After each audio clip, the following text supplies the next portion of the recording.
Audrey, that bitch should just die now. Pinanood niya ang mabibigat hakbang ni Raquel patungo sa linya ng telepono. Saka ito may tinawagan. Kill her now.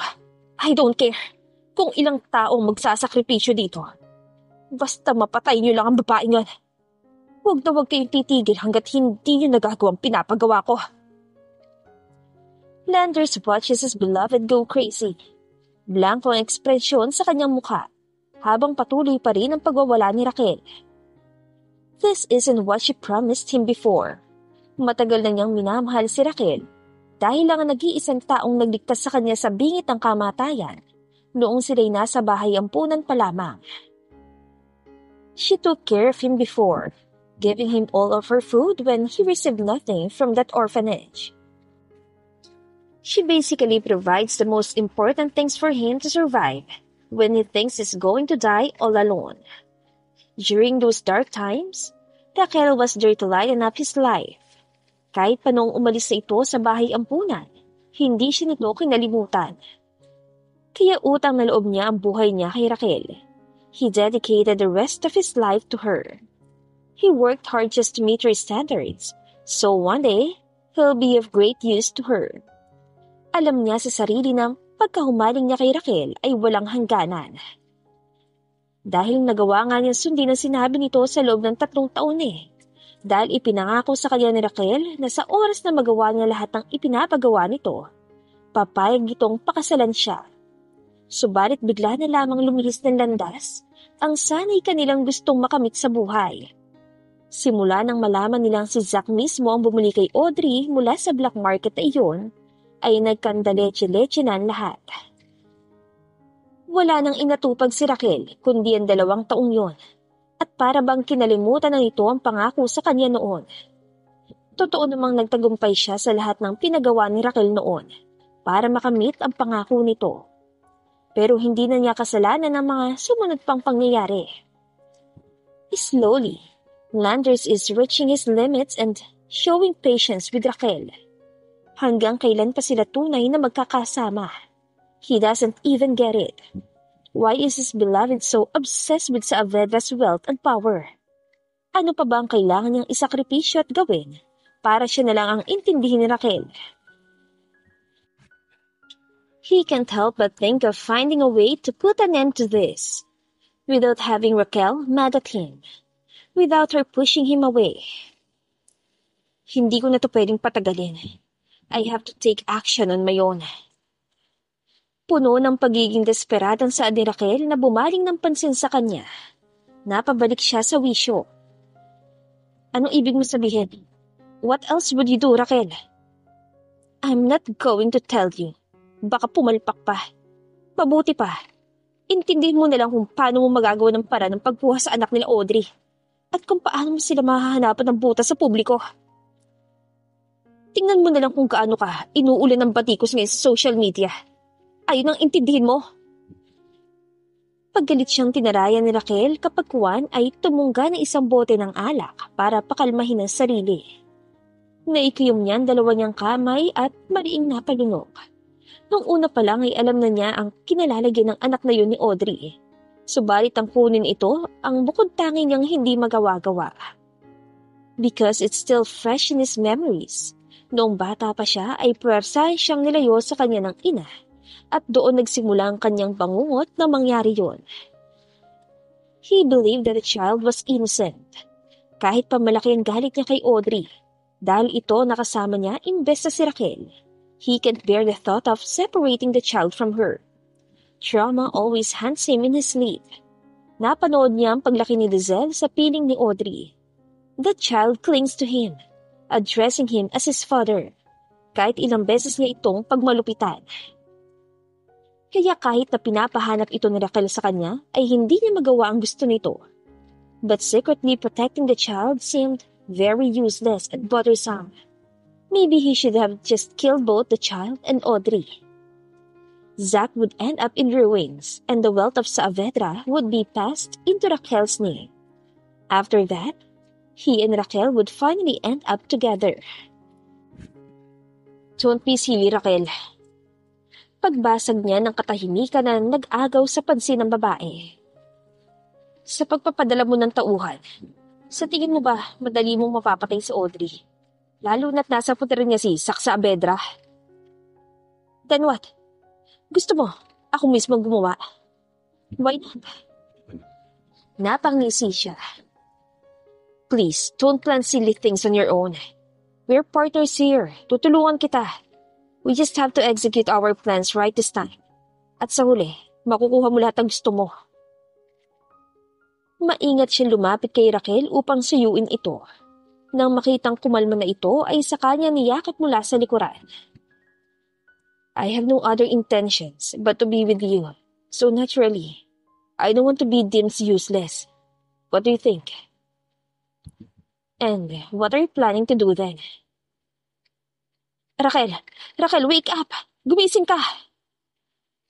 Nalulukot ang mukha na napamulat ng mga mata si Raquel sa malakas na pagyugyog ng kanyang katawan. What the heck is your problem, ma? Iritado siyang napaupo sa kama. Takip-takip ng kumot ng kanyang nakahubong dibdib, habang si Landers ay mahimbing pa ring natutulog sa kanyang tabi. Dalian mo at magbihis ka! Nandito ngayon si Zack at Audrey! May halong taranta, takot at pag-alala pa nitong saad. Tuluyang nagmulat ng hustong kaninang aantok-antok na mga mata ni Raquel sa narinig. Ano? Nandito sila? Oo. Pinapasok ko sila ngayon sa living room. Hinihintay ka na nila. Ikaw ang sinadya. Mabilis siyang pinanlamigan ng katawan. Dumagundong ang matinding kabas kanyang dibdib. Kaagad na nablangko ang isipan niya, ngunit mabilis ding naguunahan ang iba't ibang senaryo sa kanyang isipan. Bakit sila nandito? Meron na ba silang alam tungkol sa kanya? Anong gagawin nilang dalawa sa kanya? No, this can end just like this.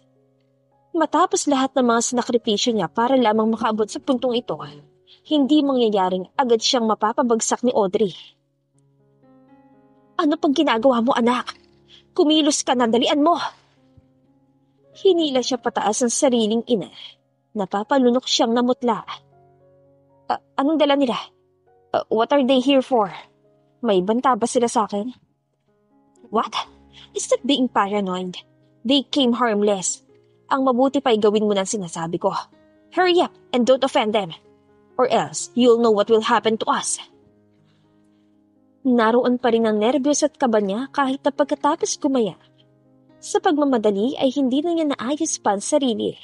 Hindi tulad noon na sa tuwing haharap kay Zack ay nakaayos ng kanyang itsura. Ni walang pagkakamali ang masisilayan. Still, Zack refused to even notice her. All her frustrations are building up inside her, boiling her blood. Sinikap niyang hindi magpakita ng anumang nababahalang emosyon. Inayos niya ang ekspresyon sa mukha niya, na kagaya ng nakasanayan ay minamanipula niya iyon. Sa isang iglap ay sumilay ang matamis at nangunguli ng ngiti sa kanyang labi. Meron pang kinang na makikita sa mga mata niya. Audrey. Ang boses niya ay walang kasing sigla. Animoy nagagalak na makita ang kaibigan. Naistorbo ang pag-uusap ni na Audrey at Zack habang magkatabing nakaupo sa sofa. Nabaling ang atensyon sa kanya. Mas bumilis pang pagtibok ng puso niya. Nakatago sa pula niyang lipstick ang pamumutla ng kanyang labi. Tumayo si Audrey. Sumilay ang napakatamis ng ngiti sa labi nito. Raquel, sa wakas. Hindi niya nagawa pang makahakbang ng tauri ni Audrey ang pagitan nila at salubungin siya ng isang mahigpit na yakap. Thank goodness. Sobrang namiss kita, Raquel. Naroon ang pangungulila sa boses ni Audrey. Walang pinagkaiba sa dating siya. Sunod-sunod siyang napalunok, ang malamig na pawis ay kumawala sa kanyang noo at leeg. Audrey, namiss din kita, sister-in-law. Hindi mo alam kung gaano ako nag-alala sa kalagayan mo magmula nang huli tayo nakita. Pero ngayon, humiwalay sa pagkakayakap sa kanya si Audrey na mas lumawak pa ang ngiti sa labi. Dahilan upang makita magaganda nitong ngipin na naaayon sa ganda ng kanyang mukha. A sudden envy filled her heart. both naturally and unconsciously. Hindi mo na kailangan pa mag-alala sa akin, Raquel. Dahil gaya ng nakikita mo ngayon, Zach and I decided to forgive each other and forget about the past like nothing happened. Hindi na kami magiging toxic sa isa't isa. Sa kondisyon na kalilimutan ng tunay na nangyari noon.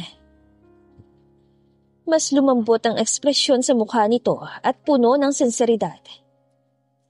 We both accept each other's flaws and we're going to start all over again.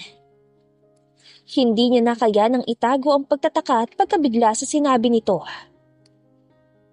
Anong ibig mo sabihin? Ganun na lang yun? Ba't kuya hurt you? Bago niya magduktungan ang gustong sabihin, ay napreno na niya ang kanyang bibig.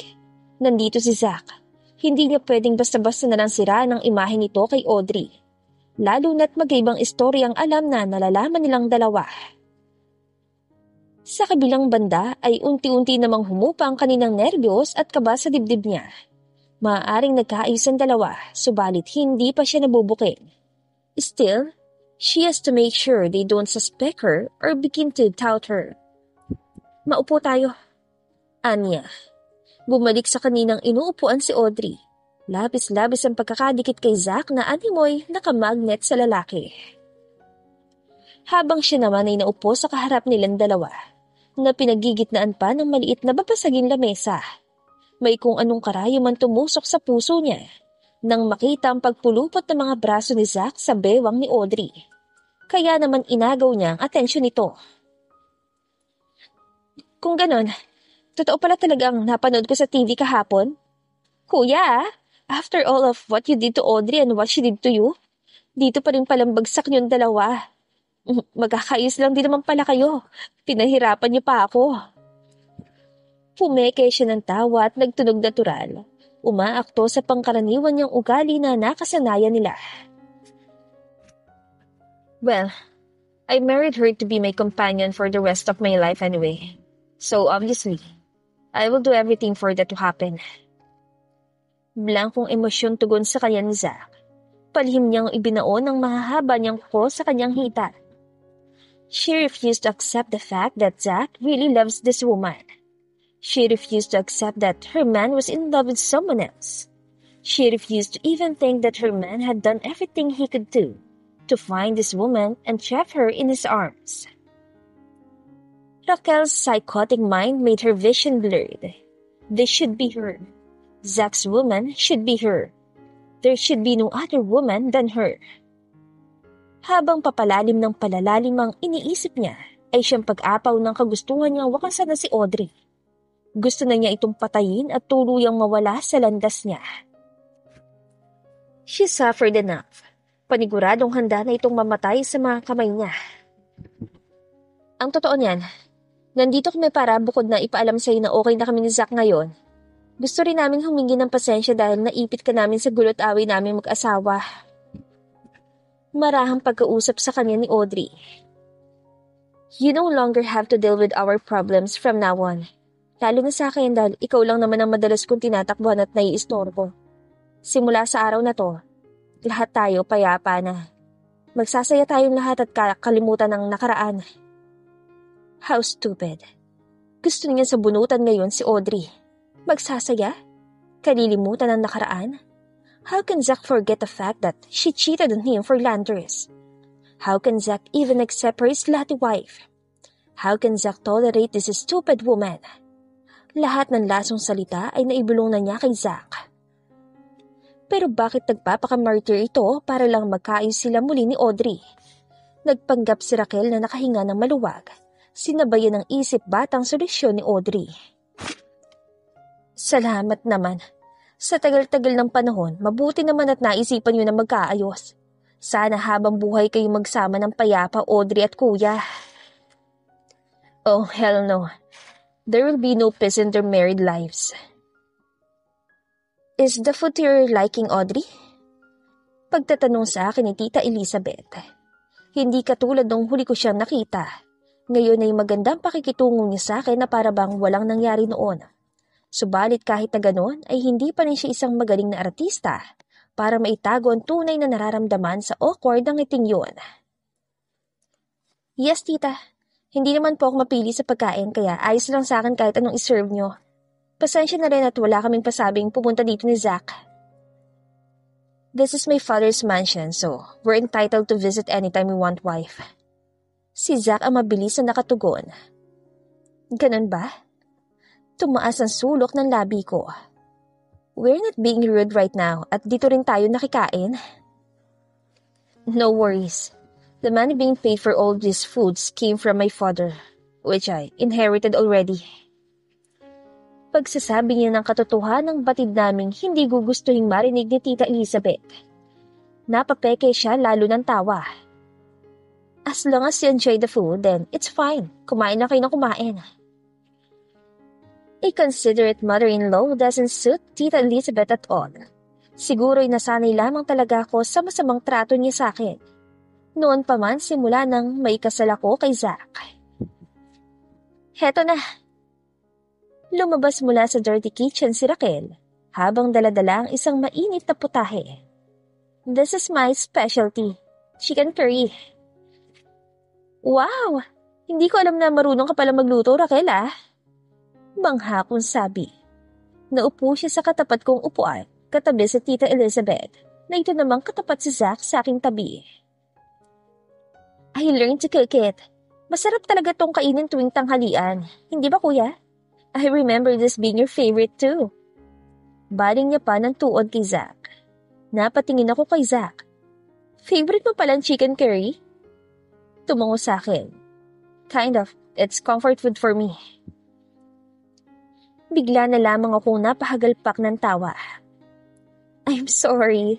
Sinira kong chicken curry mo noon dala ng galit ko sa'yo. Iyon yung gabi na kung ano-anong sangkap ang hinalo sa chicken curry niya at dinuruan pa dahil sa galit at hinanakit ko sa kanya. Sandali niyang prinoseso ang sinabi ko at nang maalala iyon ay agad din siyang napatawa.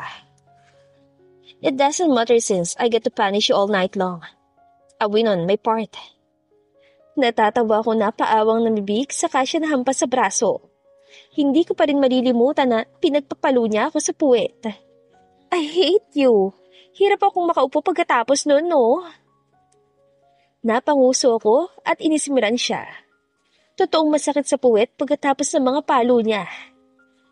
Oh no, I'm sorry my wife. Mabilis niya akong sinuyo. Here, I'm going to feed you na lang bilang pambawi. Bahagya siyang tumayo para abutin ng isang mangkok at sumandok sa chicken curry. Nakalalagay lang ni Raquel sa lamesa.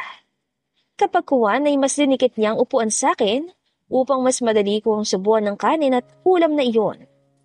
Hindi ako nagreklamo o umayaw doon, kahit pabatid kong may mga matang nanonood sa aming dalawa. I just wanted to show them that Zach really loves me and treats me as his dear wife. Gusto ko yung maraming patatas. Sad ko pa na agad yan namang pinagsusubo sa aking bibig. Kuya, baka maubusan ka. I prepared it for you actually. Pagsasalita ni Raquel na ikinaagaw naman ng pansin. Bakit hindi ka na magsimulang kumain? Audrey can feed herself. Come on, sister-in-law. Huwag niyo naman akong painggitin sa relasyon niyo. I get it. Magkaayos na kayo pero no need mag-PDA Nagsalit-salit ang paningin niya sa aming dalawa ni Zach. Kahit papabiro niya yung sinabi at hinaluan pa ng pagiging sarkastiko, I can clearly see a hint of jealousy deep in her eyes. Mind your own business. Dinig ko pang tugon ni Zach. Meron kung ano nag-stop sa aking isipan. Bigla na lamang nalaki ang mga mata ko kasabay ng pagbilis ng tibok ng aking puso. Raquel really look like she's jealous right now. Sunod-sunod akong napalunok. Ito ang kutob na alam kong mga babae lang ang malakas at madalas na nakakaramdam. The feeling of being threatened by someone who you felt was eyeing your man. Ang bigla-biglang kutob ng isang babae na merong gustong mangagaw sa partner niya. Ito yung pakiramdam ng isang babae na merong suluterang umaali-aligid sa pag-aari niya. This just came down to me all of a sudden. Just by looking into Raquel's eyes when she's looking directly at Zach, as if she were trying to catch his full attention. Raquel is Zach's adoptive sister. Naalala ko pa na sinasabihan nitong creepy at weird ni Zach noon. Maybe that's because Zach didn't exactly know how to put it into the right words. He doesn't know that Raquel would think of him as something more than just a kuya. But he unconsciously felt there's something wrong going on with her. Raquel is in love with my husband. Maraming salamat, Raquel. Mauna na kami ng asawa ko. Paalam ko sa kanya matapos kumain at magpahinga panandali. Magkita tayo sa mga susunod pa mga araw Marami pa tayong kailangan gawin to make up for the lost years we've been away from each other. Hindi na natin kailangang mag-alala pa lalo na't okay na kami ngayon ng asawa ko. Saan ko yan Nakangiwi ng ngiti niyang pinapakita ngayon. Mag-iingat kayo sa daan Drive safely. Ingat kayo. Tumalim ang paningin at pandinig ko. So she's calling him Zach behind our backs? Whatever. Napauna nang maglakad papalayo si Zach. Let's go home, wife. Hindi ko naman mapigilan ng mapangisi. Saka kumaway muli kay Raquel. Kita tayo sa susunod Mauna na kami. Ingat